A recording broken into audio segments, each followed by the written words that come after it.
Welcome to Kids Express. Join us as we see kids express their love for Jesus while developing their character.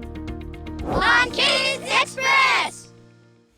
Welcome to 3ABN Kids Express. Today we're going to talk with a young lady who likes to travel and enjoys the outdoors, but most of all wants to learn to be more tactful, especially to bring more people to Christ. I'm Aunt Francine. And I'm Angelica. Can you guess where in the world today's guests come from? Can you identify what state this is? If you said Oregon, you would be correct. Let's welcome Alexia. Alexia, we're so glad you're here for Kids Express. Now, you've been here before, and this time we're going to talk about how to be tenderly tactful. But I know Oregon is a special state, and there's lots of berries. We have a berry smoothie. Do you like smoothies? Yes. I can't wait to try it here in a little bit. But tell us a little bit about Oregon. Well, there's lots of pine trees, and we love to go hiking. Yeah, and Oregon definitely has these berries like I mentioned, and you have to watch out for the bears. There's lots of trails. Yes. Where do you like to go on the trails most of all? By the mountains? Yeah. Yeah. And you know, I like talking about God's incredible creations, and I know some of them are the Volk swifts. Have you ever heard of those birds? We can see pictures of them. Have you seen them before? These Volk swifts fly really quickly, and they love to perch on the chimneys, and they like to go and they swarm all together. Sometimes there's like 35,000 of them. Wow. And so there's even a school that likes watching them. And you know, they lay like 6 eggs at a time, and the parents feed them, and they take turns feeding them. But what's interesting about those creatures is that the parents get like a ball of like 100 insects, put them in a ball, and then feed them to their babies. And they get like, by the end of the day, they have like 10,000 insects. Now for me, that's a good thing because I don't like mosquitoes. So I think those are incredible creations. So do you have anything that you like to do in Oregon? Paddle boarding on a lake is really fun. It is fun. It is fun. What I like about Kids Express, and I thank you for coming once again, because this is really special to have you. And I know you've been doing something about sharing Jesus even since the last time we talked with you. And you've done a big numbers. Can you tell us a little bit about what you're sharing and how you're sharing Jesus? We put in these book boxes and like tracks and stuff. Okay. Like these little libraries. Have you seen those little libraries where you put books in the community library that people can take, and they can take a book and then you can exchange them? Yes. Yeah, that's very powerful. What kind of books do you like to bring? Like The Great Controversy, Steps to Christ? And Leaving Earth Alive tracks and stuff like that. Yeah. And you did something else recently too. What else have you done that you have with you? Door hangers. Door hangers. Tell us about that. Well, So are these door hangers, and they are 3ABN door hangers. These are hangers from 3ABN, and you were passing out. How many did you pass out? I think it was a huge number, like 7,000. I think it's 7,800. And you have how many more that you want to pass out? Like 4,000? yes. That's a lot. So when do you often go and pass them out? Almost every Sabbath. Did you have a question for her? Yes. So, where do you pass them out? In the town of our church. Around your town? And do you, go ahead. And do they, have you have like any experience of somebody saying, I don't want it? With Steps to Christ, when we were handing out, they said they didn't want it. And they were yelling at us and stuff.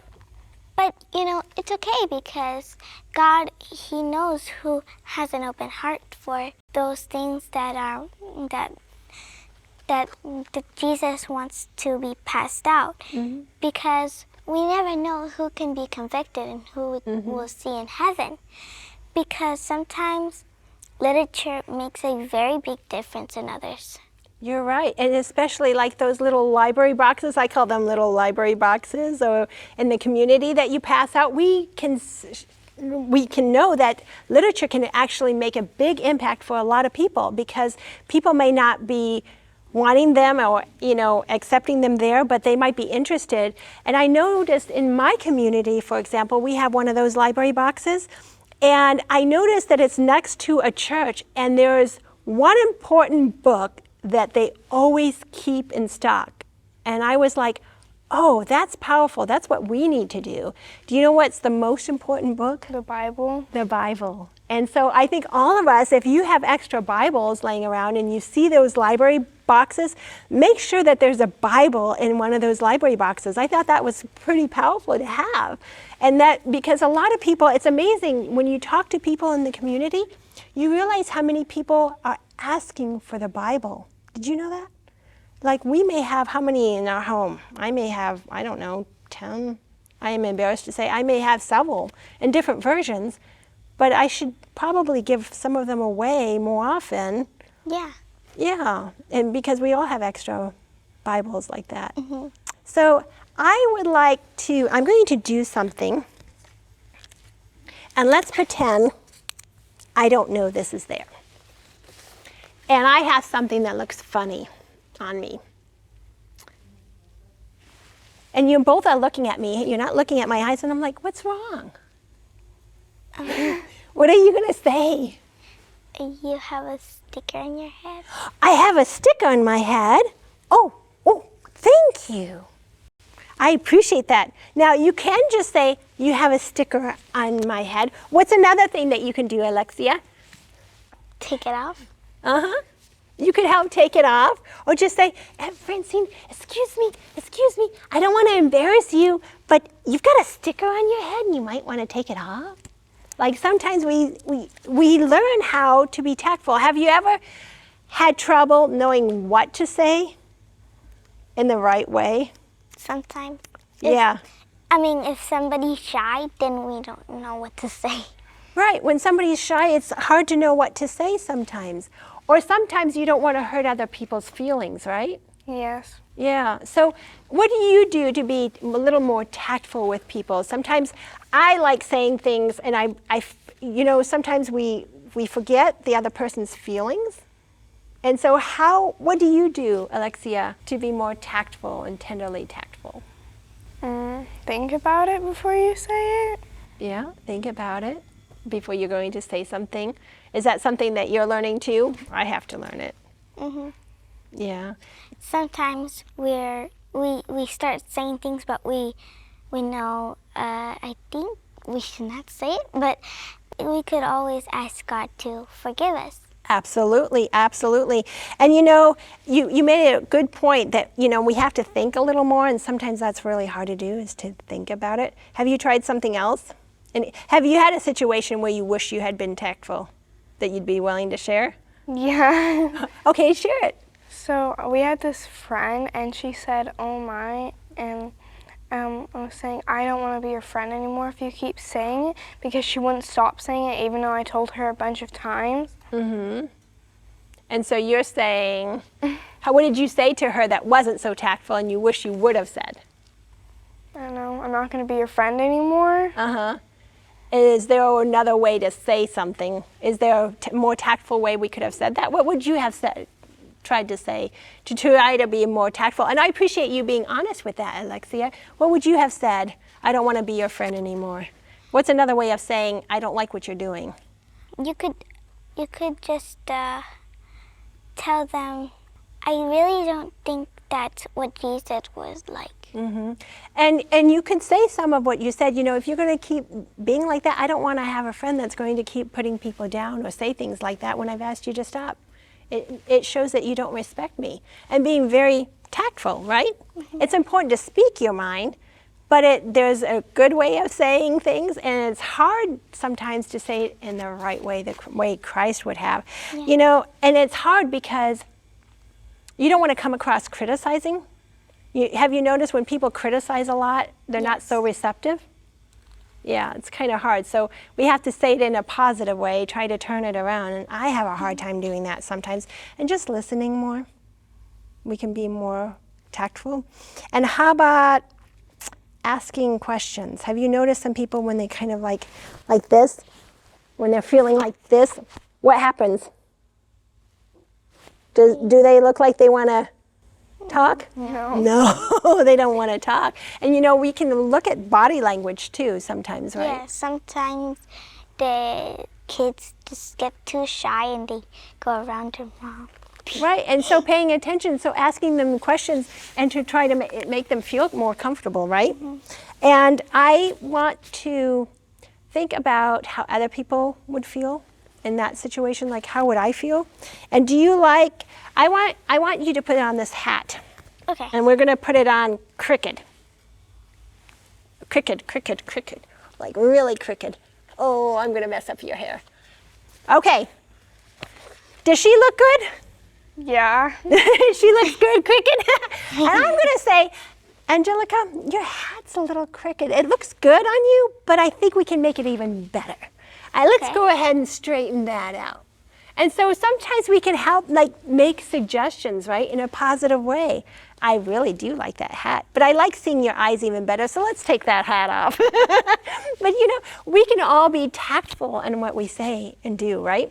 I think it's time for our Bible verse, and it's found in Proverbs 16:1-3. Can you read that for me, Angelica? Sure.